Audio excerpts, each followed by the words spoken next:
ஆமாம் sir. Sir உங்கள் most favourite படம்னா எது சார்? எனக்கு ஆல் டைம் ஃபேவரட் அன்பே சிவம். Nice sir. என்ன படம் சார்? கன்னடா தமிழ் ரெண்டுலயும் பார்த்திருக்கேன் சார். ஹே இந்து, என்னடா முகுந்தே பாட்டெல்லாம் பாடிட்டு ஒரே ஜாலியா இருக்கு. அது ஆறா பாடுறது?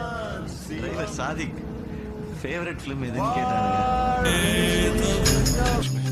Because it's not a joke.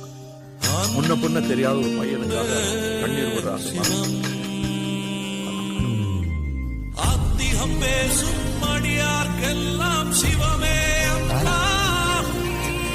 ஆத்திகம் பேசும் கொல்லணும்னு வந்துட்டு மனசை வரைக்கும் சாமி எல்லாம் இல்லை. அப்படிலாம் நம்பிக்கை இல்லாம நாட்டியம் பேசாதீங்க. ஊரெல்லாம் இந்த மாதிரி நிறைய சாமி இருக்கு. நமக்கு தான் தெரியல. நம்புங்க.